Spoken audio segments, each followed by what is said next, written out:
هاللويا እንኳን ቤት እግዚአብሔር በሰላም መጻኹም ወሐዳት ግደም ይመጹ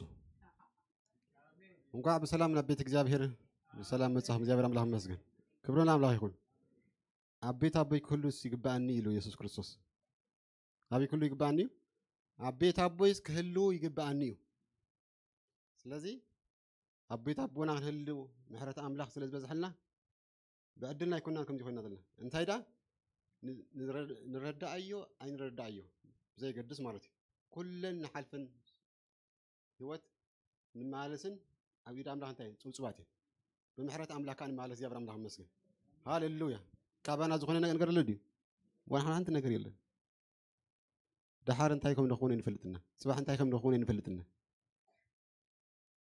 زابير قلنا كلنا سقمتاتنا نخل هوتنا زكانا خن زي برام الله مسكين هاللو زيت انتن እግዚአብሔር እሺ ሰይብል እግዚአብሔር በመህረት ዘንብረና እግዚአብሔር ወዱ ከሀብሀበኩም እሲ ከመይዳ ኩሉ ምሱ እዚ ዘይበኩም ግዝ ቃል እግዚአብሔር ታይ ከሀብሀበኩም ወዱ እንኮዝ ፎቶ ወዱ ኢየሱስ ክርስቶስ ወደ አምላክ ንመን ተዋሂቡን መላእክቲ ንኻለ ኖ ነቲ ዝወደቀ ሰብ نملاك تسأل عالم كل ولا جابر كان نملاك تجبرهم أي العالمون نمن ده نزاري أبراهام بمنت كان تينا ولد أبراهام لنا جابر أملاك مسجد قبلنا أملاك يكون سلازي بقى بحكي لنا يجبرنا جابر أملاك مسجد لو مين حزيز مصحون جابر قال نأملاك يتقدموا كا تتسبه زول جابر أملاك مسجد نعمل خيط قدبو ويكاني تتصبه እችም ተጸበብ ኩሉ እንዲያታቱ ንጽባይ ንመርዓት ጽበ ትምህርት ጀምርካ ኣብቲ ዝደለኻይ ነገር ክሳብ ትበጽሕ ትጽበ ዘሪኻውን ኣብ ምህርትን ክበጽሕ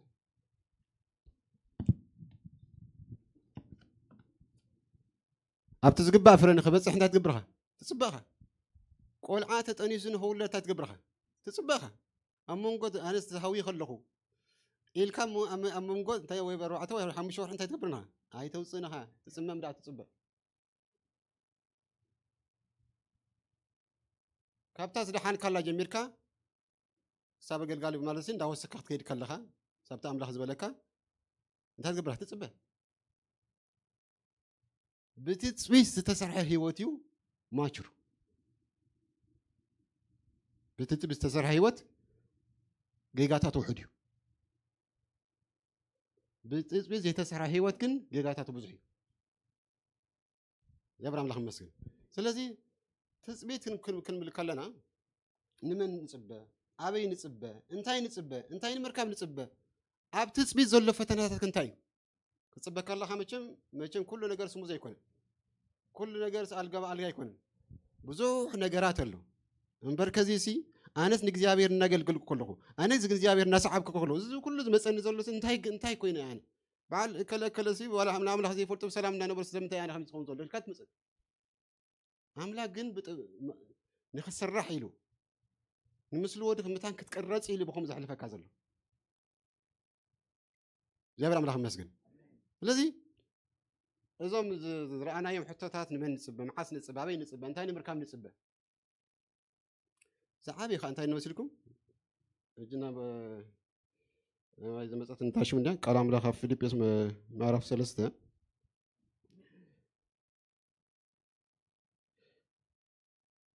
ጥቕሲ 20 እንታይ ይብለና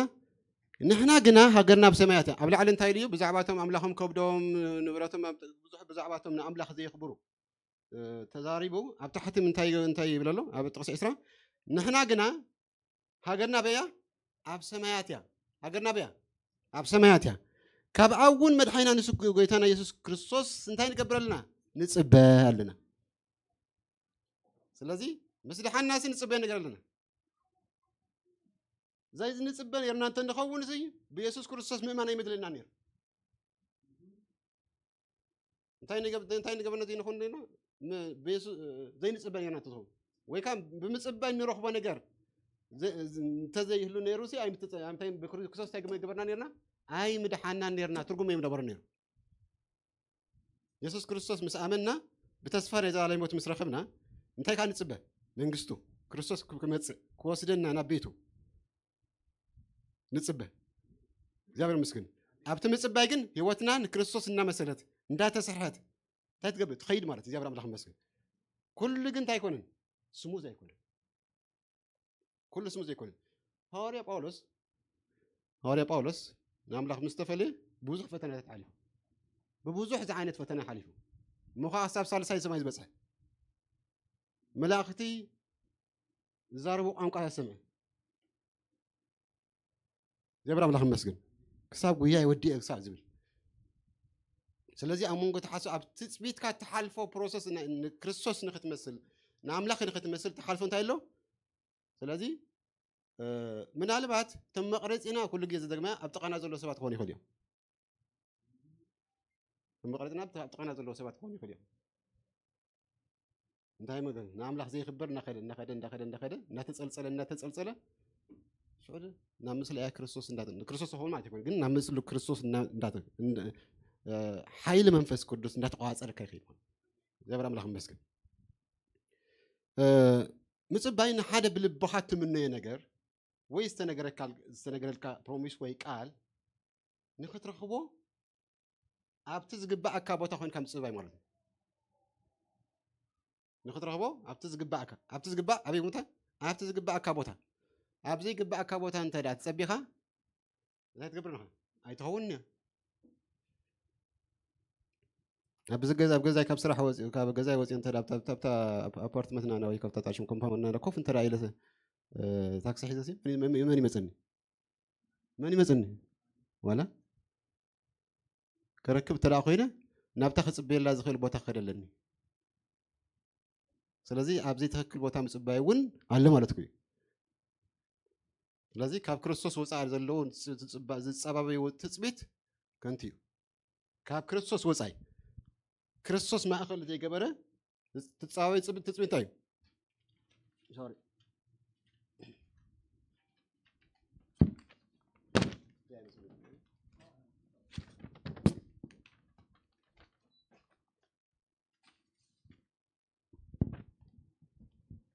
اوكي زي ابراهيم الله مسكين سلازي كريستوس ما اخل زي جبره تصاوي تصبيت تايو من ترغو يقول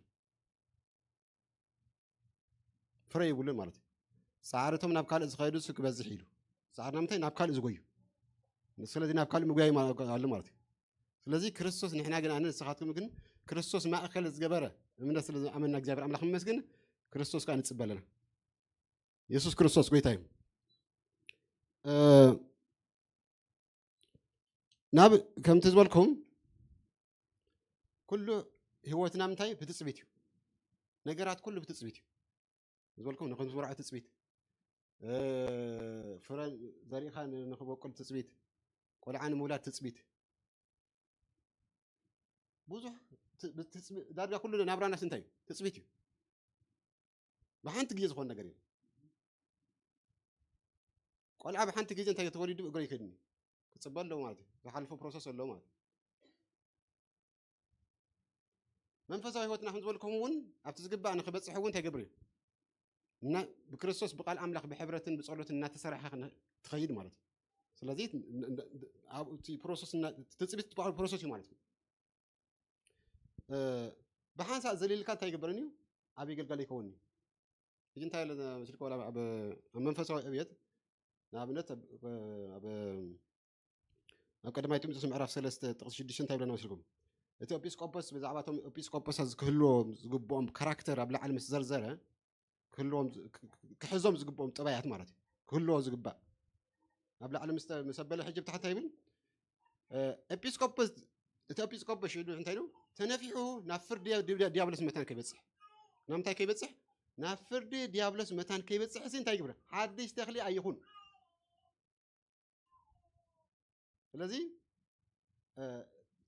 ዘሊልካት ኣይብፅሓኒ ማለት እዩ ክስርሖ ዝግባእካ ነገር ኣለ ማለት እዩ ምክንያቱ እቶም ድሓር ፅባሕ ንግሆ ዝመፁ ሰባት ብፈተና ሓሊፍካ ክትመርሖም ትኽእል እግዚአብሔር አምላክ ይመስገን ስለዚህ انتايلو اكل هيوت مصباي سي اكل نغرنا معناتي ولا منفساوي هوت ولا محبراوي هوتنا ولا بتي نيتشر كل انتاي مصباي مزبلكم زعابي خا يسوع كريستوس انت يقبر لنا نصبلنا نصابل لنا እግዚአብሔር አምላክ ይመስገን ኢየሱስ ክርስቶስ ጌታን አምላክ ነው ናብነት ዳዊት ወደ 10 ገምጋም 15 ዓመት እንከሎ ሳሙኤል ታይሮ ቀቢው ወደ ከነ ይከሎ ወደ 15 ገባም ከሎ ግን ዝሊል ናበይ ከይዱ ናበይ በጽሑ ናብስ ንክስነት መጽእ ዲዩ አይመጽን በብዙሕ ፈተና ሓሊፉ ክልተ ግዜ እንታይ ገይርዎ ሰቀል ቀትሮ ፈቲኑ ማለት አምሊጡ በብዙሕ ፈተና ሓሊፉ ወደ 30 ዓመት ምስኮነ እዩ ናብዝ ንክስነት መጽእ ማለት ኣብ ክብሮን 7 ዓመት ገዚዩ ኣብ ኢየሩሳሌም ወይ ኣብ ይሁዳ ካን ክንደ ዓመት ገዚዩ ንክንደ ዓመት ገዚዩ ን33 ዓመት ገዚዩ ማለት እግዚአብሔር አምላክ ይመስገን ስለዚህ መጀመሪያ እንታይ ያለው ንቀድሜ ከዛረበ ዝደሊ ቅብዓት መከራ ሒዝልካ ይዝመጽ ቅብዓት መከራ ሒዝልካ ይዝመጽ ካብ ቀረባኻ መከራ ሒዝልካ ይመጽ ካብ ርሑቕ ኢየሱስ ክርስቶስ ምስተወለተ ቅቡዕ ናብ ያሃዲሙ እዞም ናብ ያሃዲሙ ናብ ግብጽ ሃዲሙ ማልያ ዘይብሎም ህፃናት ካንታ ገይሮም ተሰይፈም ማለት እዩ ነቲ ንጉስ ነቲ ቅቡዕ ንምርካብ ማለት ግን ሒዞም ሃዲሙ አምላክ ቃል አምላክ ፈጸም ሰውዘና ግብጽ ሃዲሙ ጀምራና በመንገድ ይኮን ኢየሱስ ክርስቶስ ከሐልፍ ዝግቦ ስለዚህ ቅብዓት እንታይ ሒዝልካ ዝመጽ መጀመርያ ፈተና መከራ ሒዝልካ ዝመጽ ምክንያቱ ዲያብሎስ እንታይ ከም ዝኾን ስለዝፈልጥ ከሰናኸለካ ከውደቀካ ይዝል መንግስቱ ከተፈርስ ትመጽኻ ስለዘለካ እንታይ ገብር ከሰናኸለካ ከውደቀካ ጥራይ ይዝል እግዚአብሔር አምላክ ይመስገን ስለዚህ በዚህ አጋጣሚ ንአምላክ ተገልግሉ ንአምላክ ተፈርሑ ሰባት ንአምላክ ትብሉ ሰባት ፈተና ከመጽኩም ከሎ ምናልባት ጣዕሞ አይኮነን ግን ምናልባት ከተበሉ ይግባ እግዚአብሔር አምላክ ይመስገን አበ ካልአይ ሳሙኤል ምዕራፍ 5 ጥቅስ 4 እንታና ዳዊት ማለት እዩ ካልአይ ሳሙኤል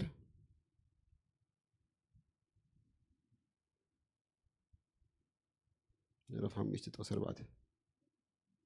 ዳዊት ክነግስ ከሎ ወደ 30 ዓመት ነበረ 40 ዓመት ከ ነገሰ ክነግስ ከሎ ወደ ክንደይ ነይሩ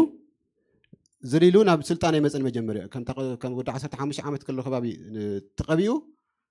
ወደ 30 ዓመት ከለካ ናብ ንግስነት መጽእ ማለት ኣብ ኬብሮን ኮይኑ ካብ ልዕሊ ይሁዳ 7 ዓመት 6 ወርሕ ነገሰ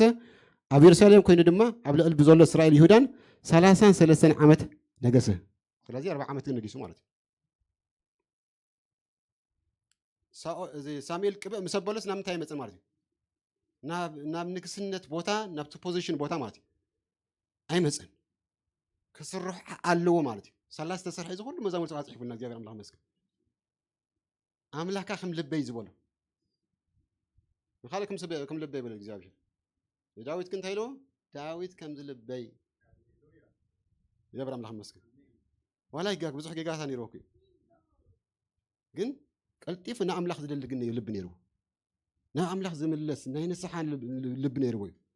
ንአምላክ ዘፍቅር ሰብ ነይሩ እግዚአብሔር አምላክ ይመስገን ስለዚህ ከሐልፎ ዝግባእ ክጽበየ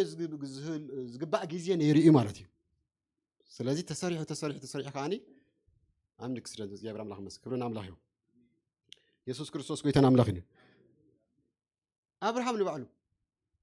አብርሃም ወዲ 75 ዓመት ከሎ ፕሮሚስ አትይሉ አይኮን እንዴ አምላክ ጸውይዎ ካብ ከርሱ ወልድ ከም ዝወልድ ማለት እዩ ወዲ 100 ዓመት ከሎ ምስኮሎ ግን እንታይ ገይሩ ረኺቦ ማለት እዩ ኣብ መንጎ ግን እንቅፋት ነይሩ ሕማቅ ምኽሪ ነይሩ ማለት እዩ ኣብ መንጎ ሕማቅ ምኽሪ መጽያ ክሳብ ሕጂ ከዓ ተካብ ዝተወለካ እስማዒል ማለት እዩ ኣብ መንጎ ኣሕዋትስ ከም ኣድጊ በረኻ ክኾኑ ኢሉ ኢድ ኩሉ ናብኡ ኢዱ ከዓ ናብ ኩሉ ከማ ካትኩም ዘላ ማለት እዩ ስለዚህ ኣብ መንጎ ሕማቅ ምኽሪ ዋላ እንተነበረ ግን አብርሃም ግን ተገይሩ 25 ዓመት ተጸብዩ እግዚአብሔር አምላክ ይመስገን ስለዚህ መዓስ ከም ዝፈጽመ እግዚአብሔር ይፈልጥ ወይደን ነው አምላክ ይፈልጥ ማለት ግን ኣምላኽ ዝበለካ ትፅቢት ክትፃበ ግን ኣለካ እግዚአብሔር ኣምላኽ ይመስገን ኣብታ ቦታኻ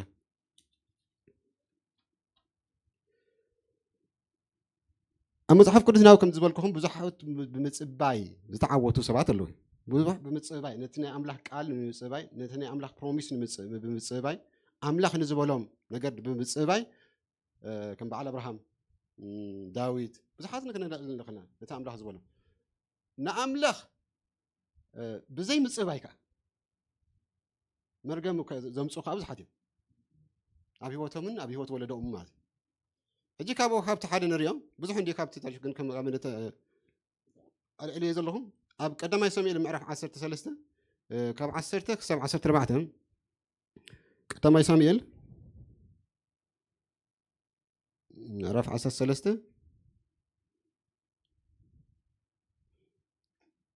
ሕጂ ሳሙኤል ንሳኦል ተይልዎ ከይመፀኹ ከይትስው ኢልዎ ምዕራፍ 10 በተን 7 መዓልቲ ተሸውዓይቲ ማለት ከይመፀኹ ኣነ መፅእ ዝገብሮት ነገረካ እየ መስዋዕቲ ምስጋና ከቕርብ እየ ኢልዎ እዩ ሳሙኤል ኣብ ምዕራፍ 10 ቀዳማይ ሳሙኤል ምዕራፍ ሕጂ ፍልስጥኤማውያን ከዓ መፅዮም ኣሸጊሮሞ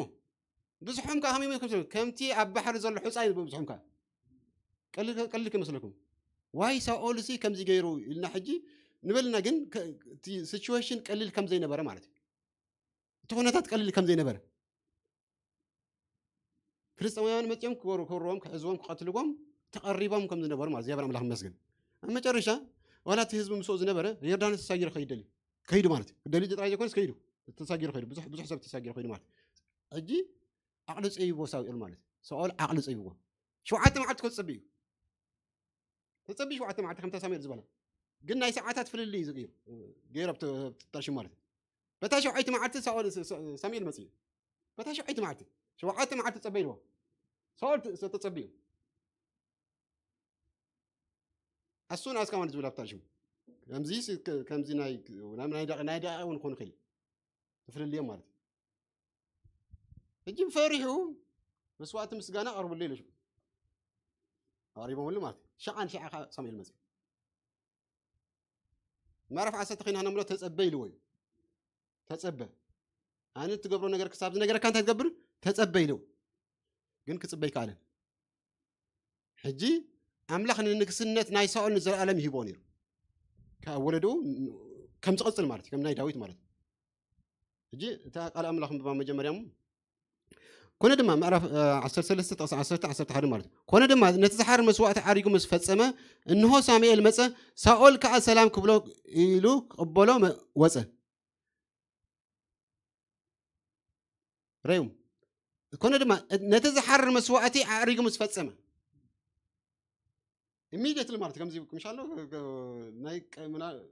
ሕጂ ናይ ሰዓታት እውን ኣይኮነ ኣይመስለኒ ናይ ደቂቃ እውን ክኾን ይኽእል ሕጂ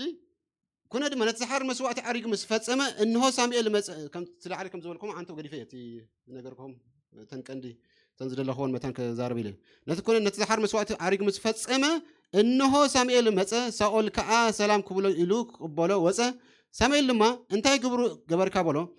ሳኦል ከዓ እቲ ህዝቢ ካባይ ፋሕ ከም ዝበለ ንስኻ ድማ በተን ተመደባ መዓልታት ከም ዘይመፅእኻ ፍልስጥኤማውያን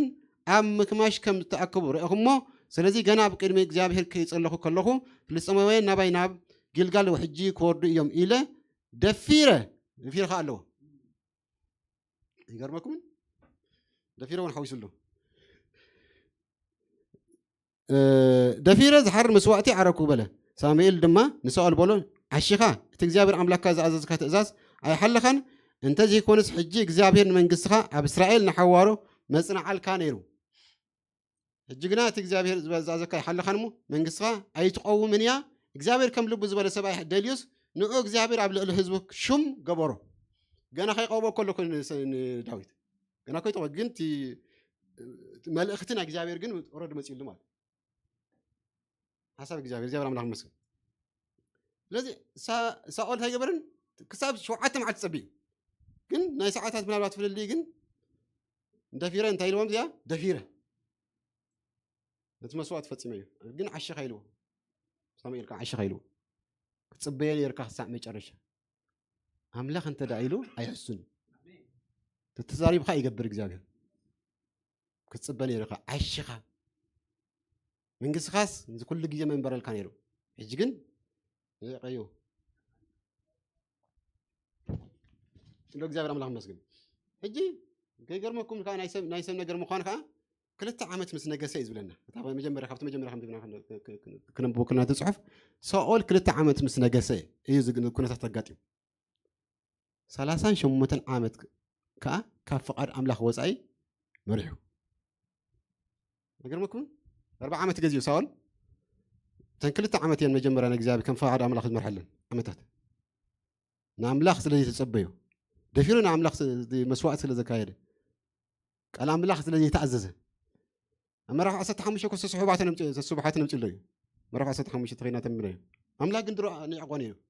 ولا انا مالي قوان كسام زلالم مرغم مارس كم زي تحاوتاش وغيرون كم مجمر تغيرو እግዚአብሔር ولا نيقوني كم لبو زبل سبعي تغيرلو حري እግዚአብሔር جبر عملاق مسكن ስለዚህ 38 ዓመት ሳኦል ዝመርحሉ ናይ ትቢት ተግ ዓመትን በቃ ናይ ቃንዛ ናይ ስቃይ ናይ ጭንቀት ዓመት ፍጹም ካም እግዚአብሔር ፍቃድ አምላክ ወጻይ መራح ኮይን ካውን ኮም ልማት ኮይ አስዋይ ዝሁሉ ታልሽም ዘሎ ሽግራ ዘሎ ማለት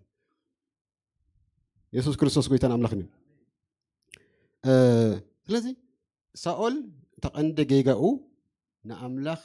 ክሳዕ መጨረሻ زي مأمان زي مصباي كاب زي مأمان يزمص زي مصباي كاب زي مأمان يزمص እግዚአብሔር አምላክ መስገን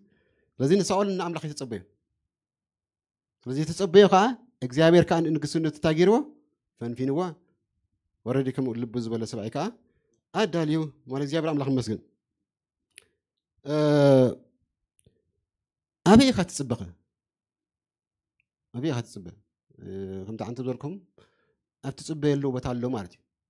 ንትጽቢትካስ ኤግዛክትሊ ክፍጽመሉ ዝኽእል ቦታ ኣገዳሲ እዩ ማለት እዩ ኦኬ ኣብ ዕንባቆም ምዕራፍ 2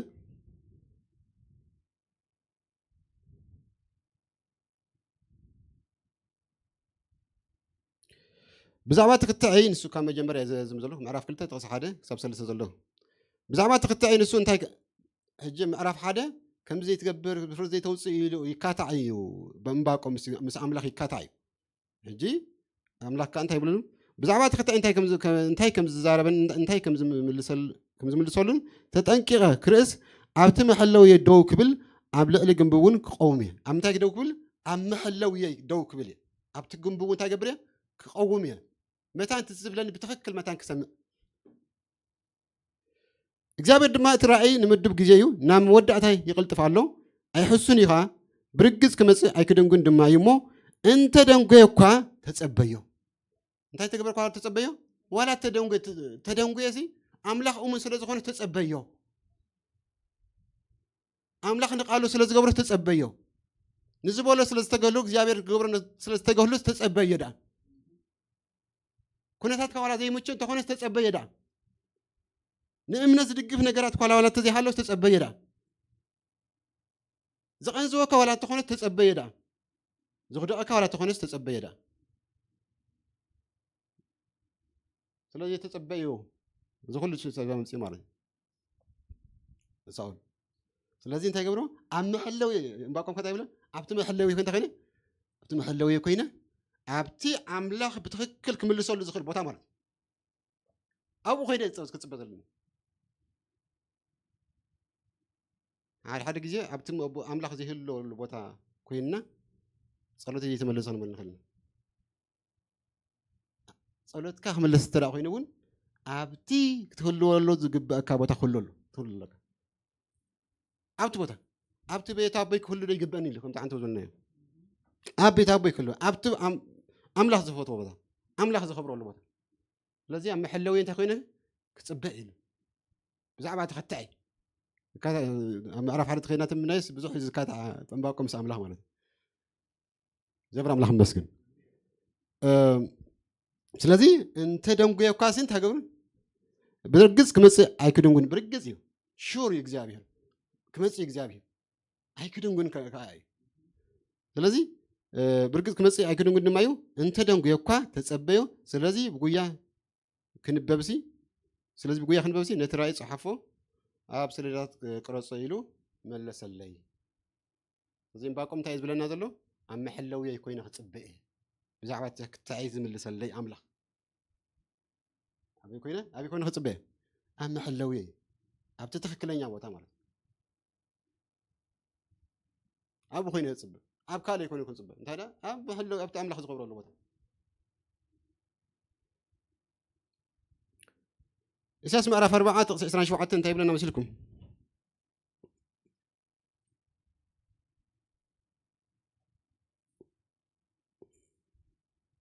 معرف 4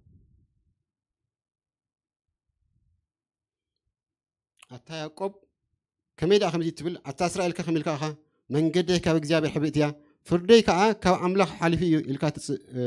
تزارب التين وسنات مدري فترة جزاب زلال ما أملاك كم زخنة كم زي دك من كم زي حللن أمره كم زي مرمرن أي تفلت عنده أي سمع خان دخ إخا دخم حيلي هب نسنف دخا برتعي وسخ عقباز يدخمون يحللن أباز حد ما تيجبرو سنكل كلي لما يودكو أتوم من الجزابير تيجبرو أتوم من الجزابير تصبيو جنا حيلهم يحدث كم نسر بخنا في ديو يقول يوم ما يحللون يخدم ما يدخمون من يوم زيم أتوم من الجزابير تصبيو جابير أملاخ مسكين أتوم من الجزابير تصبيو جنا حيلهم يحدث كم نسر بخنا في ديو يقول يوم ما يحللون يخدم ما يدخمون لذي نعملها أنت رأت تتصابه هناك إذا نقرأت يبغى يخوي في السمارتي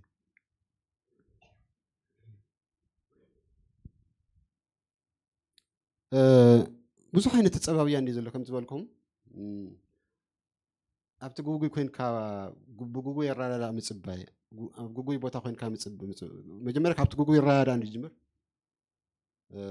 ذكرت خانكم أب 2000 مالتي أب أوغندا يسوع كريستوس كم تسيلم بتاع نبحك أمينه مالتي ذكرهم ثانية لا يا حمش يوم يزخون سبعتين حاسس يوم واحد تبغى أي مثلا يسوع كريستوس أي مثلا أنا تقول شريك ولا مثلا جاي نقرأ كنا أبوه كيف بجكة تمعت تجاسي بجكة أبوه هاي مزول ولا خماني فلتان يسوع كريستوس كم تسيلم تاجرهم تتصبب يوم أي مثلا تتصبب تبلكاس تتصبب ما إنك مثلا سلازي كلهم كانوا يسوون زنا مالتي جهوفا ويتنس مالتي جهوفا مجلس مالتي بشان شعات ميتين 14 تذكرهم شعات 14 مالت فرس وورد وار تجمروا لي قدام كنت تعلم تجمروا له عم تمرتم يسوع كريستوس كما صيلم بقى اشور كوين مالت اي مثلا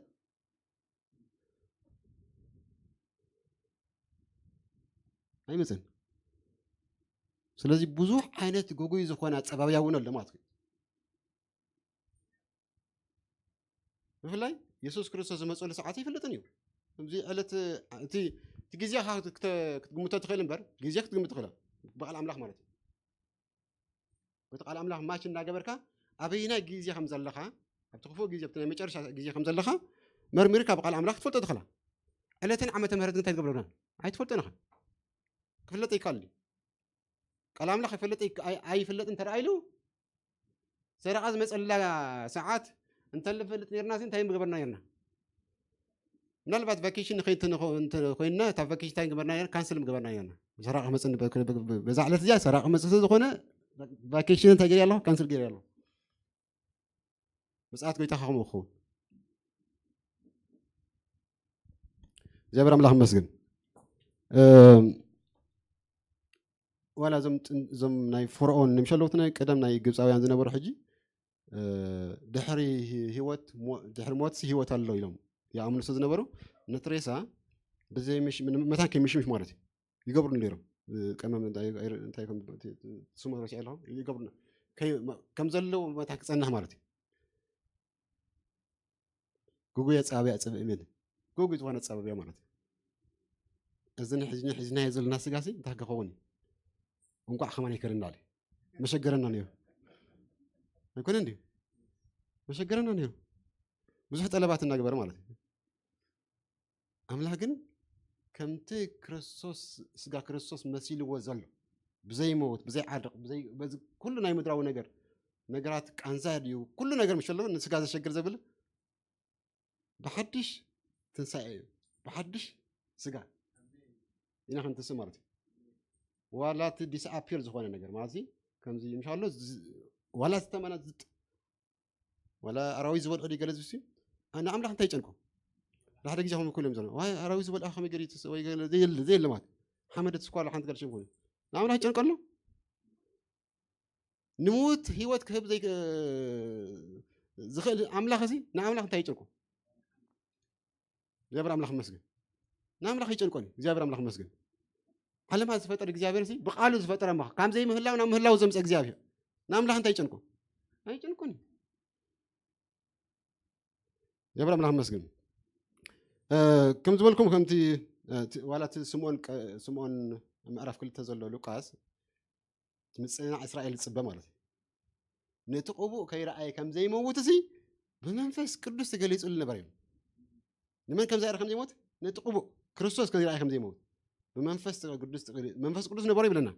ብመንፈስ ቅዱስ ከዓ ተገሊጹሉ ብመንፈስ ቅዱስ ከዓ ናበይ ከይዱ ናብ ቤተ መቅደስ አይገርመኩም መንፈስ ቅዱስ ነበሮ መንፈስ ቅዱስ ተገሊጹሉ መንፈስ ቅዱስ ከዓ ናብ ቤተ መቅደስ ከይዱ ነቲ ቅቡእ ሃረሂዎ كن أزخن الصبايا مالت እግዚአብሔር አምላክ መስገን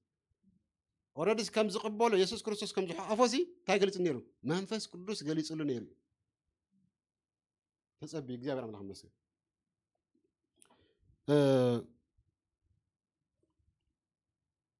ካለ ናይ መወዳእታ ገጽና ክንከልና ክትጻበ ከለኻ እግዚአብሔር አምላክ መስገን ከም ኣመንቲ ንኽትጻበ ዝድግፈካ ጸጋ አምላክ ንኽትጻበስ መን ዝድግፈካ ጸጋ አምላክ ዝድግፈካ አምላክ ትጸበይ ጥራይ ኮነ ይልካ ንኽትጻበይ ዝህበካ ዓቕሚ ሂብና ለእግዚአብሔር አምላክ ስኻ ጸጋ አምላክ እስከ ናብ ቲቶስ ምዕራፍ 2 እስከ ንኸይድ ቲቶስ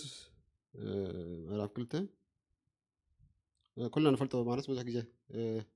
ንጠቕሶ ቃል ስለዝኾነ ካብ 11 ካን ክንብቦ ይድሓን ከመታን ዝያዳ ብሩኽ ኮነልና ጸጋ አምላክ ተገሊጽ የሞን ኩሉ ሰብ እውን ምድሓን ኣምጽዩ እቲ ብሩኽ ተስፋና ናይ ትዕዛ አምላክ መድሓና ኢየሱስ ክርስቶስ ምግላጽ ክብሪ እናተጸበና ትዕዛ አምላክናን መድሓና ኢየሱስ ክርስቶስ ምግላጽ ክብሪ እናተጸበና ገፍዕን ዓለማዊ ትምኒትን ክሕድና ተገነ ገፍዕን ዓለማዊ ትምኒትን ክሕድና ኣብዚ ዓለም ያ ብጥንቃ ጽድቅን ክበብሎን ክነብር እንታይ ግብረና ኣሎ ይምህረና ኣሎ መን ጸጋ አምላክ እግዚአብሔር አምላክ መስገን እቲ ጸጋ አምላክ እዚ ኢየሱስ ክርስቶስ ከም ዝመጽእ እውን ይድግፈና እዩ ዓለማዊ ትምኒትን እናኸሓድና ክፍኣት ዘብለ እናኸሓድና ምጽኣት ክርስቶስ ከዓ እናተጸባበና መታን ክንጸባበኻ ዓቕሚ ዝህበና ጉልበት ዝህበና ተስፋ ዝህበና ጸጋ አምላክ ብትጸጋ ማለት ጸጋ አምላክ ዘይብልካ ከቢድ ይኽጽብ እግዚአብሔር አምላክ መስገን ስለዚ ክንጻበ ከለና ካ ትዕግስቲ የለና ማለት እዩ تسبيس بزي تعجزت بس ترجمي بلا ترجمي بلا ولا حنت تا تسبيس سي تعجزت زي بلا that's meaningless ترجمي بلا تعجزت اخت الامريكا فتنات كله له مات يكون عندي فتنات كله تعجزت الامر مات بحنتي معلتي اريسي بالكاتره بعد كنت زي الكات قب تبلا يكون زي مچو كنتات بزريها ሁሉ له ማለት ታገስቲ እና ምጽበህ ያብራ አምላክ ምትጽበኻኻኒ እቲ ዝተባሃለካ ነገርካ አትረኽቦ ዝተዋሃበካ አምላክ ዝተነገረልካ ፕሮሚስ ሃበካ ነገርካኒ ትነግሮ ተብሎ ማለት ያብራ አምላክ መስገን ስለዚህ ጥቅልል በዝበለ ሐሳብ ምጽባይ ንህይወትና ይሰርሕ ጽባይ እንታይ ነው ንህይወትና ተሰርሕ እግዚአብሔር አምላክ መስገን ክንጻበ ከለናኻ ብጸጋ አምላክና ንጻበ ኩሉ ነገርና መንፈሳዊ ህይወት ጥራና ዘይኮነሲ ማሕበራዊ ህይወትና ኩሉ ነገር እንታይ ምጽባይ ምጽአት ጎይታ በዓብዩ እንታይ ምጽባይ አይኮን እንዴ ነክስቲር ንብለላ አይኮነትም ብድሕሪያ ዘርላይ ንብለላ አይኮነን አይኮነን አምላክ ይፈልጠና بتسفى قلنا إحنا نصبه زبر أملاخ مسجن أملاخ كم يبور زبر زيادة مالسي لتثبيتنا مالت أبمنجو متان كي كل لف زبر حيلي هبنا زبر قلبتي هبنا زبر تسجها هبنا زبر أملاخ مسجن بزحات كون التثبيت قريفة من عالم تمسكوا بزحاتهم تثبيت زي مؤمن مالت زي مصباي زي مؤمن مالت فزي انت رأي زي تثبي خاص أي تقبل الله أي تأمن الله مالتي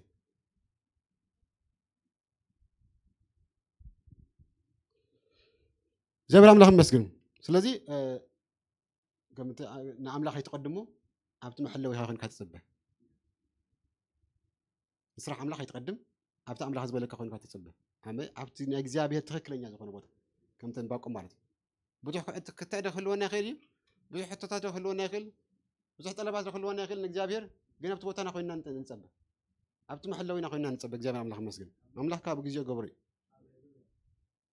صب قالوا أمني زابير أملاخ مسجن تصلي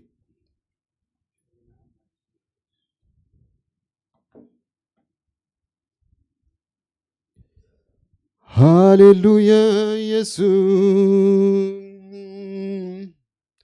እግዚአብሔር ሎሚ እግዚአብሔር ከይንቀድመካ ንኩሉ ግዜ ንዓኻ ክንጸባበ ብሽም ኢየሱስ ክርስቶስ ስም ሎሚ መንፈስካ ክረድአና ሎሚ ሓይልኻ ክትበና እግዚአብሔር ጸጋኻ ክድግፈና በኢየሱስ ክርስቶስ ስም እግዚአብሔር ሆይ ጽልይ ኣለሁ ወይታይን አምላኸይን አታሙን አምላኽ አታትገብር አምላኽ አምላክ ከይሕሱ ሰብ አይኮን ከይጣዓስካ ወዲ ሰብ አይኮንን ንሱን ዝበለ ሳይገብረን ዝተዛረቦ ሳይፍጽሞ እንደተባለ ከም ተጻፈ እግዚአብሔር በጎይታ ኢየሱስ ክርስቶስ ስም ዝበልካና ቃል አሜንና ዝተዛረብካና ቃል አሜንና እግዚአብሔር ዘሃብካና ተስፋ አሜንና እግዚአብሔር ኒው ነጀው ከይበልና ከይተደፋና እግዚአብሔር ኣብቲ ክንህልወሉ ዝግባእ ቦታ ኣብቲ ንስኻ ትፈትዎ ቦታ እግዚአብሔር ክንሕል ኮይና ክንጸባበ ብሽም ኢየሱስ ክርስቶስ ስም ክትረአና ይጽልያለሁ እግዚአብሔር ሎሚ ትጽቢትና ዝጠፍአ ድማ ምጽአት ጎይታ ውሽጥና ዘየለ ወይ ዝደኸመ በኢየሱስ ክርስቶስ ስም እግዚአብሔር ሆይ በእምነት ክትመልአና ይጽልያለሁ ምጽአት ጎይታ ዘጸባበ መንፈስ ውሽጥና እግዚአብሔር ጎይታ ሰራዊት ሆይ ብሽም ኢየሱስ ክርስቶስ ስም ግደሰሶ ይጽልያለሁ እግዚአብሔር ሆይ ወይታይን አምላኸይን በብዙሕ ተስፋ መቁራጽ እግዚአብሔር ተጸብየን ግን አይኮነለይን استقير ነገር የለን ዝኾነ ነገርስ ወላ ሓንተ ነገር የለን ዝበለት ነፍስ እግዚአብሔር ሆይ በኢየሱስ ክርስቶስ ስም ተስፋ አክልምለም ይጽልያለሁ ተስፋ በኢየሱስ ክርስቶስ ስም ክልምለም ይጽልያለሁ እምነታ በኢየሱስ ክርስቶስ ስም ክምለስ ይጽልያለሁ ጎይታይን አምላኸይን በጎይታ በኢየሱስ ክርስቶስ ስም መድኃኒና እግዚአብሔር ንዓኻ ክንጸባበ አባኻ ዘሎ ትጽቢት እግዚአብሔር ፍረ ዘሎ ትጽቢት ዓስቢ ዘሎ ትጽቢት አክሊል ዘሎ ትጽቢት እግዚአብሔር ብሽም ኢየሱስ ክርስቶስ ስም እግዚአብሔር ጎይታይን አምላኸይን كل جزء معلت እግዚአብሔር ለተስፋኻ ክንጸባበ እግዚአብሔር ንምጽአትካ ክንጸባበ ኦ ኢየሱስ ክርስቶስ መራናታን ዓዝብል መንፈስ ውስጥና ሁሉ ግዜ ከሁሉ እግዚአብሔር ንዓኻ በዘይ ምጽባ እግዚአብሔር ናብ ዓለም እግዚአብሔር ናብ ካልእ ነገር ከይነ ማዕዱ ንዓኻ ጥራይ ክንጥምት ናብ ዝጥምቶ ይንጸባርቑ ገጽምካ ኣይሓፍርን ተባሂሉ ከም ተጻሕፈ እግዚአብሔር ናባኻ ዝጥምት ሓፍረ ይፈልጥን ገጹኻ እምበዛድ እኳ እግዚአብሔር ገጹ ከም ምሴ ይንጸባርቕ በጎይታ ኢየሱስ ክርስቶስ ስም ናባኻን ጥምት ረድአና እግዚአብሔር ትጽቢትና በሙሉ ክትመልስ ትኽእል አምላኽ ንትጽቢትና እግዚአብሔር ሆይ ሙሉእነት ትገብር አምላኽ አለኻና እግዚአብሔር ንዓኻ አሜንና ክንነብር እግዚአብሔር ሆይ መንፈስካ ክድግፈና ይጽልያለሁ በኢየሱስ ክርስቶስ ስም እግዚአብሔር ሆይ ሎም እግዚአብሔር በተስፋ ክትመልአና በእምነት ክትመልአና እግዚአብሔር በኢየሱስ ክርስቶስ ስም ይጸልያለሁ ኦ ኢየሱስ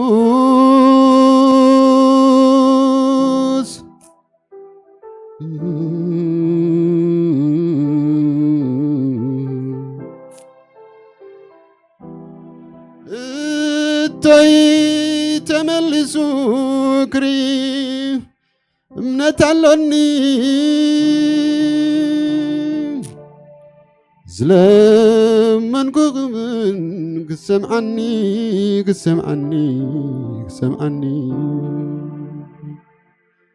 እቶይ ተመልሱ ክሪ እምነት አለኒ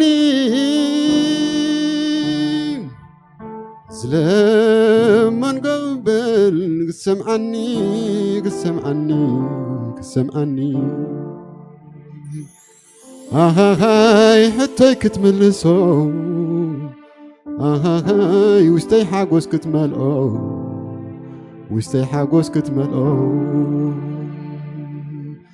አሃሃይ ሕቶይ ክትምልሶ አሃሃይ ውሽተይ ሓጎስ ክትመልኦ እቲ ዘልየኒ ኩሉ ብምድብ ጊዜዩ ካባኻ ከም ዝረኽቦ ኣይዝንጋዖን ልበይ ከም ዝረኽቦ ኣይዝንጋዖን ልበይ እቲ ዘልየኒ ኩሉ ብምድብ ጊዜዩ ካባኻ ከም ዝረኽቦ ኣይዝንጋዖን ልበይ ከም ዝረኽቦ ኣይዝንጋዖን ልበይ አሃሃይ ሕቶይ ክትምልሶ አሃሃይ ውሽተይ ሓጎስ ክትመልኦ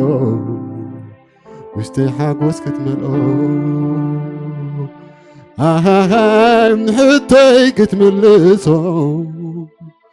አሃሃይ ውሽተይ ሓጎስ ክትመልኦ እቲ ዘልየኒ ኩሉ ብምድብ ጊዜዩ ካባኻ ከም ዝረኽቦ ኣይዝንጋዖን ልበይ ከም ዝረኽቦ ኣይዝንጋዖን ልበይ አሃሃይ ሕቶይ ክትምልሶ አሃሃይ ውሽተይ ሓጎስ ክትመልኦ አሃሃይ ትጽብተይ ክትምልሶ አሃሃይ ውሽተይ ሓጎስ ክትመልኦ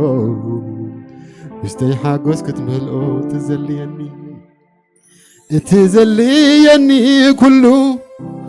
ብምድብ ጊዜዩ ካባኻ ከም ዝረኽቦ ኣይዝንጋዖን ልበይ ከም ዝረኽቦ ኣይዝንጋዖን ልበይ አይ ትጽቢተይ ክትምልሶ አይ ውሽተይ ሓጎስ ክትመልኦ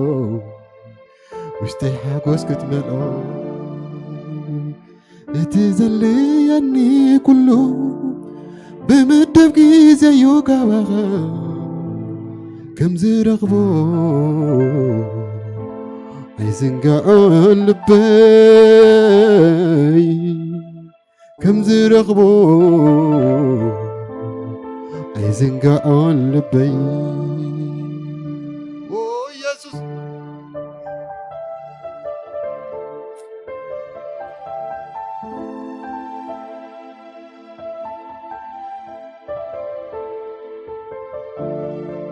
ካብ ኣፈይ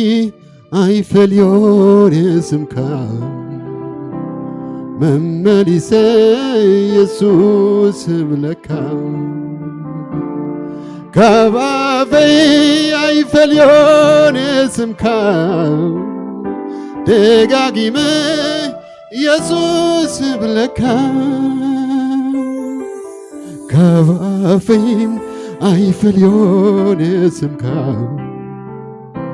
ደጋጊመ ኢየሱስ ብለካ ካብ ኣፈይ ኣይፈልዮን ስምካ ደጋጊመ ኢየሱስ ብለካ ካብ ኣፈይ ኣይፈልዮን ስምካ መመሊሰ ኢየሱስ ብለካ ካባፈይ ኣይፈልዮን ስምካ ደጋጊም ኢየሱስ ብለካ ጽውዕ ውዒለዮ ጽውዕ ተሓደርኩ ዘይመንወስም ኢየሱስ ዘይመንወስም ጽውዕ ውዒለዮም ጽውዕ ተሓደርኩ ዘይጸግወስም ኢየሱስ ዘይጸግወስም ጽውዕ ውዒለዮ ጽውዕ ተሓደርኩ ዘይመንወስም ዘይጸግወስም ኢየሱስ ኢለ ተጸዋዕክዎ ፈጽመ ዘይመንዎ ፈጽመ ዘይጽም ኣታግንደይ ዝንስም እዩ ዘለካ ኣየክንደይ ዝንስም እዩ ዘለካ ኣታግንደይ ዝማርክስም እዩ ዘለካ ፍጽም ዘይምንዎ ጸዊዕካዮ ደጋጊምካ ኣታግንደይ ዝማርክስም እዩ ዘለካ ኣየክንደይ ዝትንግርስም እዩ ዘለካ ኣታግንደይ ዝማርክስም እዩ ዘለካ ፍጽም ዘይምንዎ ጸዊዕካዮ ደጋጊምካ ፍጽም ዘይምንዎ ጸዊዕካዮ ደጋጊምካ ፍጽም ዘይምንዎ ጸዊዕካዮ ደጋጊምካ ካባፈይ ኣይፈልዮን ስምካ መመሊሰ ኢየሱስ ብለካ ካባፈይ ኣይፈልዮን ስምካ ደጋጊመ ኢየሱስ ብለካ ሃሌሉያ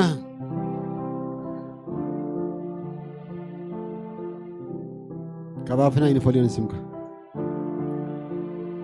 ትርጉም ናይ ምድሓናስ ብስምካ ምእማን እዩ